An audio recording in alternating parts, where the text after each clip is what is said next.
why you need to leave your hometown in order to truly grow up. With any type of growth, you're going to have the familiar and the comfortable disrupted, and you're going to have to confront that the bubble you are in is one of many bubbles in the world. Because of course, going from your hometown to a new place, it's not as though you're entering an enlightened place.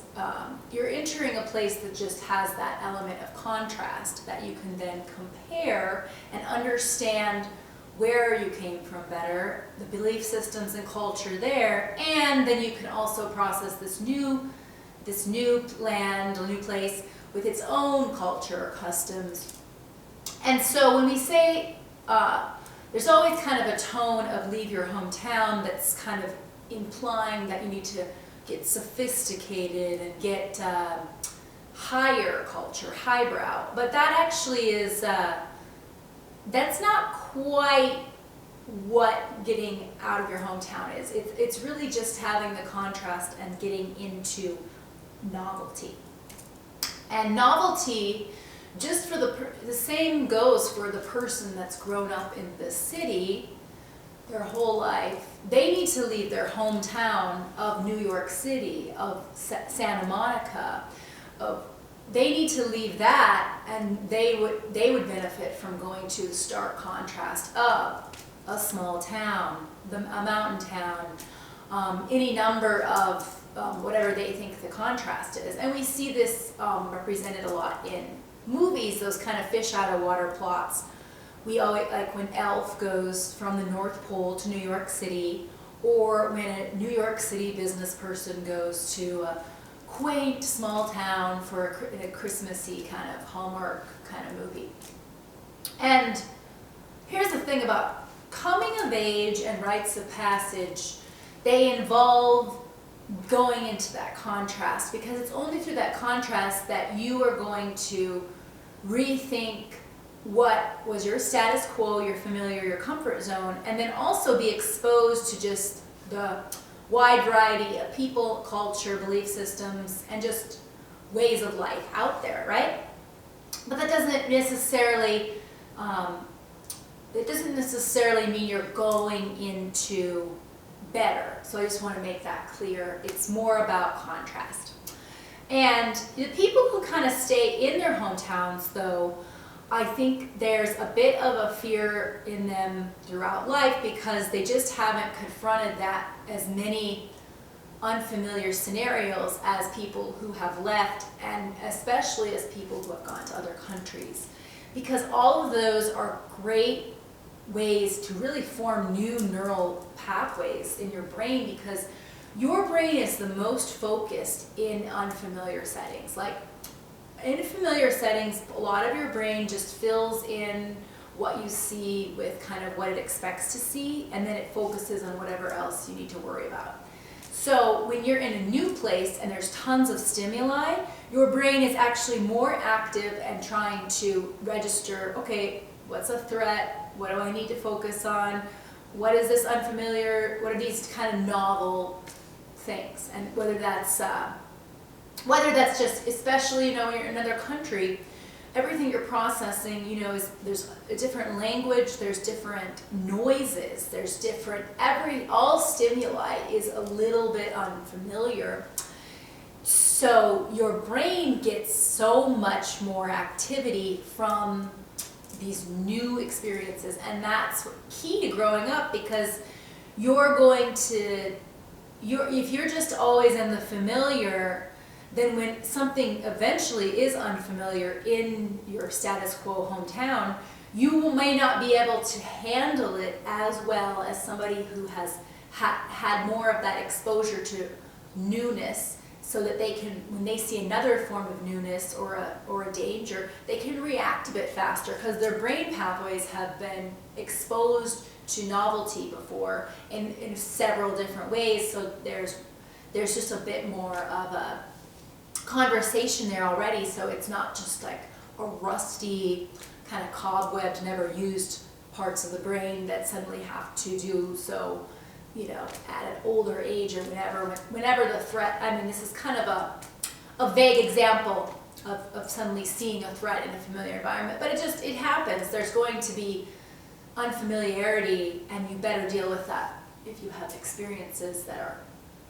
diverse in where you've been and what you've done. And this same goes for, because what I always observe about people who have grown up in the city and they stay in the comfortable bubble of the city is they have this kind of conceit about, well, of course, everybody moves to where I am, so of course it's superior, and why would I just go to some land that's like, beneath me, or that's kind of that implication of they're like going to almost an undeveloped or rural place is not any sign of growth. And the truth is that they are actually just as narrow-minded and closed-minded as people who stay in their small town their whole life. There's more of a similarity between people who've stayed in their hometown, whether it's a city or the country, than there is with the people that branch out, because they just less. They just kind of assume things about other parts of the world too. That is very kind of childlike, kind of just very simplistic, and they're more prone to the stereotyping and othering. And this goes for, and again, this stereotype is applied more to the kind of small town stereotyping of city people. But city people absolutely have the same they kind of view the world in caricature. And the people who've been, the more you've experienced, country, city, all variety of regions, countries, customs, cultures, you have a more well-rounded view of humanity. And so that's why that's part of growing up, because it gives you an adult brain. You are in a child brain if you are still processing everything in caricature. And while it makes sense, because we all have a tendency toward caricature, because our brain, again, is just trying to simplify things so we can focus on other matters. But it doesn't mean that you should, it doesn't mean that you shouldn't be aware of how your brain works and your tendency to stereotype. But anyway, another reason why it's really key to get out of your hometown in order to grow up is rites of passage throughout all time, in stories and myths. They always involve often like a teenager getting into some kind of almost life-death scenario. And what we notice from those old myths, they used to have the men that were about ready to make their rite of passage used to be like locked out of their house and have to like be in the wilderness or do some kind of survival, like you have to learn how to make your own food, and then you have to make your way back to the village in like a week, or the rules varied. But see, that is actually, when you look at those kind of ancient rites of passage, they actually are very parallel to even when people go into a college and they're hazing. And now, of course, it's very, it's not like it is, in a way, there's an element of survival. There's elements of like locking people out of their bed, or there's elements of like they will kidnap sorority or fraternity brothers and take them to a place, and then they have to like get their way back. Or they have elements that are almost kind of similar, that kind of have that shock, and then that kind of prove yourself by doing X.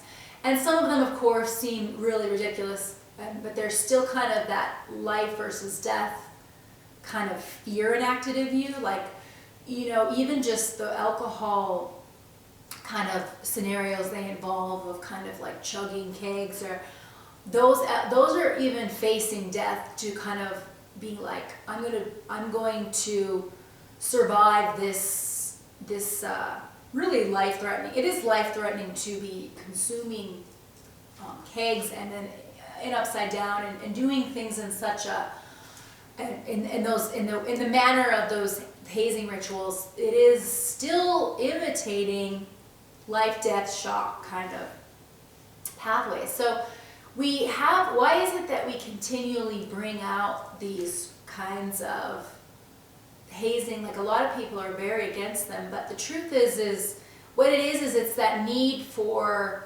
the rite of passage, and there's like a weird primal sense that overcoming intense scenarios that involve this kind of survival and elements of shaming and elements of like the older people leading it as the mentors, those are kind of meant to make people stronger. And they're not, I'm not saying that they're successful. I'm just saying that these are kind of tendencies noticed, that we have certain primal needs in that coming of age experience that are still replicated in our modern day culture.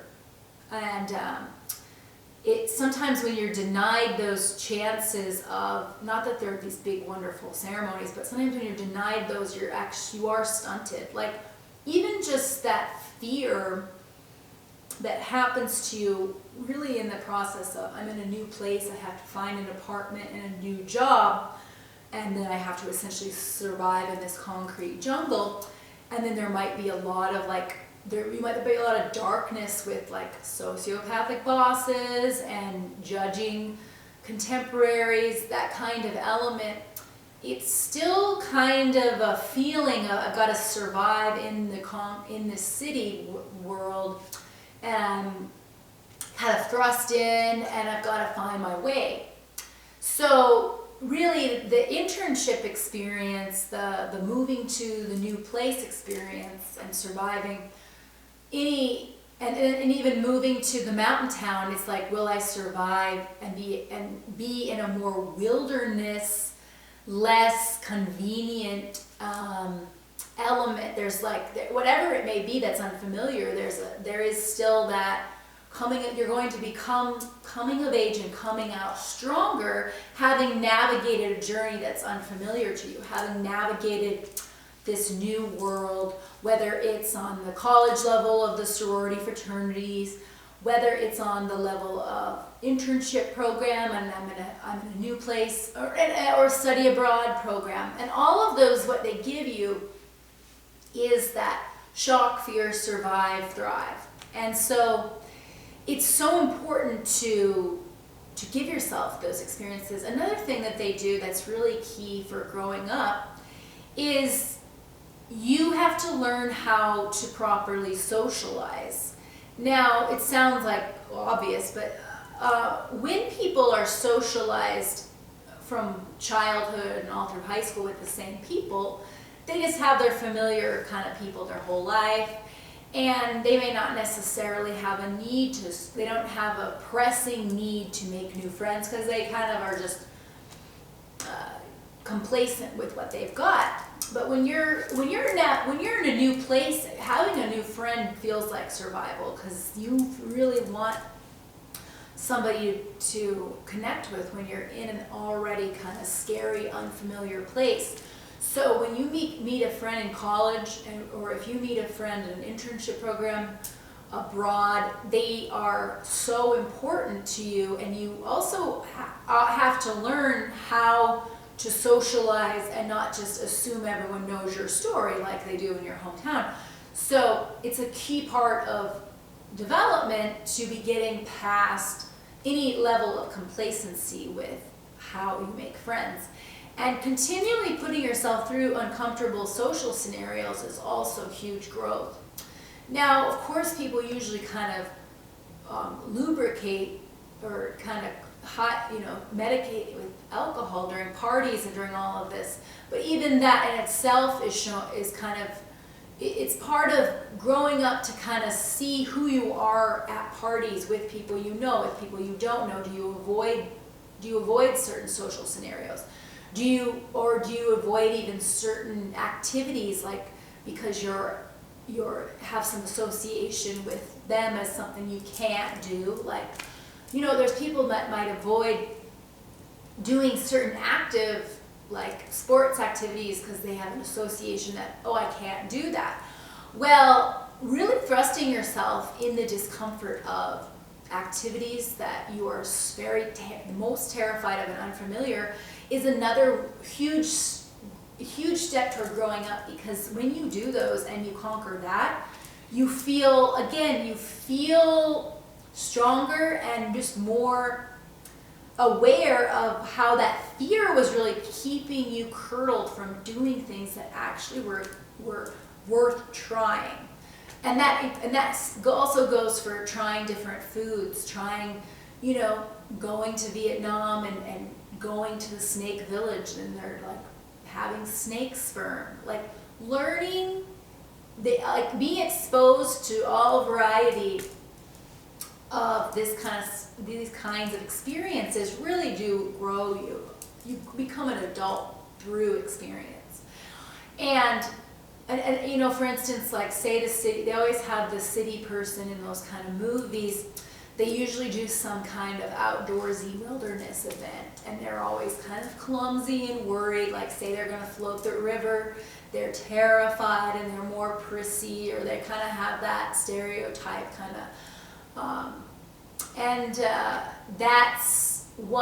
that's a way of showing that they are growing up, because they're just trying different things. And just like all the mythic and storytelling legends, they always had to kind of go through those like kind of rites, like just like Princess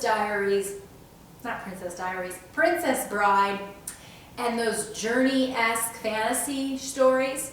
And they go through, like they might play a card game with someone who's trying to poison them, and then they enter a land of a bunch of new types of beasts. Those are actually replicating the process of how we experience fear and those kinds of novel and kind of shock, almost death, confronting death experiences then lead to somebody navigating the life journey and then coming out as an adult, somebody that has earned the right to then, gain more connection and knowledge. Really, they're looked at as somebody that has stories to tell and knowledge to share. Then they also have the naive bumpkin small town girl that goes to work in the city, and then of course that person's usually confronted by their trust in humanity, and then they're usually paired with those foils who are way more manipulative or just wanting to use their work or their body. Those are typical of the small town going into the city kind of, but you're confronting you're confronting whatever lack it is that you need to be a full person. So the lack that the city person has is this: they're so dependent on the modern landscape, and then when they go to a smaller place, they might learn to have an appreciation for nature. They might learn I can grow my own garden and be kind of with the land again, and that lack of me being eating processed foods and living in this kind of almost computerized land has gotten me out of that bubble and into, I'm more in touch with my humanity by being in touch with nature.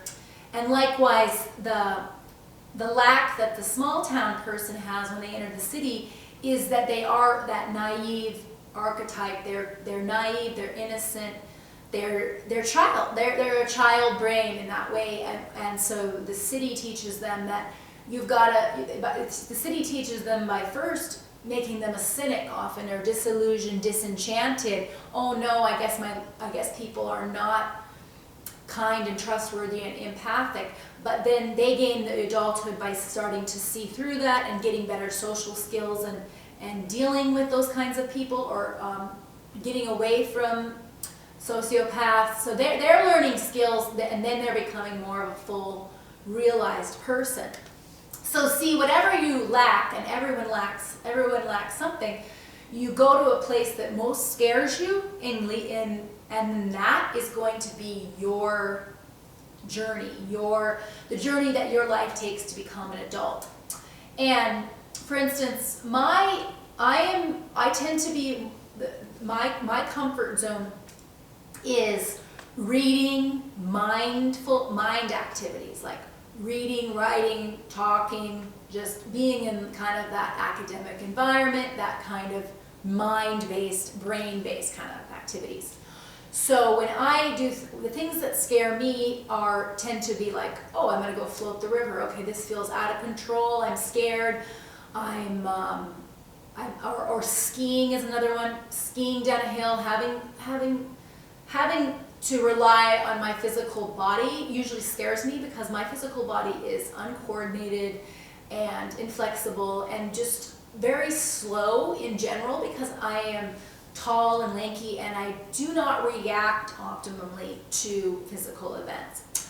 But because I'm lacking that, I really try to confront that lack by doing things that help my body. Like yoga kind of helped me with my balance more than anything. I really was more of an unbalanced, shaky person, and now I can stand with one leg, and those kinds of things really help me get grounded and not be like, oh no, I'm at the mercy of a shaky body. You know, it's important to work on exactly what you most fear. And I'm very inflexible, so again, I wouldn't be the type of person that would gravitate toward yoga. But because I confronted my absolute opposite of my strengths, then I'm becoming more well-rounded as a human. Same with floating the river. That gives me anxiety, don't like it, but I did it, and then I actually did like it. I actually realized it was so much fun, I want to do it again. So I'm glad I did it. So even if it is something that you were scared of and then you're still scared of it, it's good to try it, because it gets you to be more well-rounded and get your lack and your fears are what keep you in that child and fear part. And when you confront them, you just keep becoming more of a well-rounded, fully realized adult. And another thing is sometimes you're even scared to do things because there'll be new people there that you don't know and they might all judge you. But again, why only do things that are in your comfort zone with people you know? That's what we've all seen, what old age looks like having the older people kind of get caught in these rules of what they can and can't do and what they will or will not do. And they're no longer in that openness to experience where they'll try things and be willing to be scared, be willing to be embarrassed, willing to fall, fail, flail, or look like a fool. And that really keeps you even if it comes to driving to a new place, people won't want to drive because it's an unfamiliar road. So you get so limited, and so that's why in order to grow up, you've got to get those neural pathways fired up to be aware that you do novel things. You confront things that frighten you, and you have an experience Rolodex just that you're exposing yourself to, because then you're not only going to grow up, but you're also going to stay. This is kind of the irony, is you're not only going to grow up, but when you're older, you're going to be more young, because you're going to carry that level of openness to experience that has that curiosity and childlike playfulness, but you're also going to have the adultness of being a mature, experienced person. And so I just think it's so key to development. And we always see, you always kind of recognize when you're watching those kind of stories and movies, there's this kind of excitement for somebody about to enter the unknown and the uncertain.